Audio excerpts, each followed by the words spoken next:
Hi friends and welcome back to my channel. তো আজকে আর সেরকম ভিডিও করতে পারিনি। তো সকালে বাসি কাম সাইডে এখন যাবো মেয়ের এলে স্কুলে, তো রান্নাটা করতে আইছি।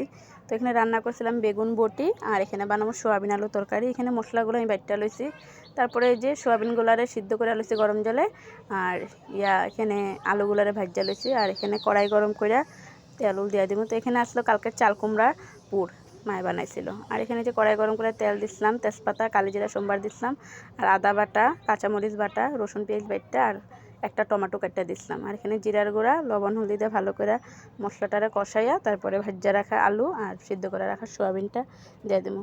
একটু রান্না বাড়াটা দুপুরে করে গেলে মানে আইয়া একটু সময় পাওয়া যায় রেস্ট করা, নয়তো রেস্ট করার সময়ই পাওয়া যায় না। তার লেগে রান্না বাড়া করে যাওয়ার একটু চেষ্টা করি। তো যেহেতু আজকে বৃহস্পতিবার, এদিকে আবার ঠাকুরও দিতে লাগবো, তো তাড়াহুড়ো করে রান্নাটা করতেছিলাম। তো কীরকম হচ্ছে রান্নাটা অবশ্যই করবা। তো আমার থেকে ভালো সবাই রান্নাবাড়া করতে পারো। তো এখানে বসাইছিলাম ভাত, আর এই যে এখানে সোয়াবিন আলুর তরকারি আমার হইয়াও গেছে গা। তো এখানে ভালো করে নামাই নিব।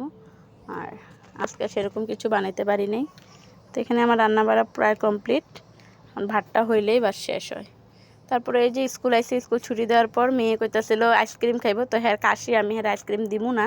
আর হ্যাঁ কইতেছে, আমি কইতেছিলাম পয়সা নেই আমার কাছে। তো হ্যাঁ কইতেছে যে আমার কাছে পয়সাটা আছে, হ্যাঁ এই টাকা দিয়ে বলে আইসক্রিম দিব।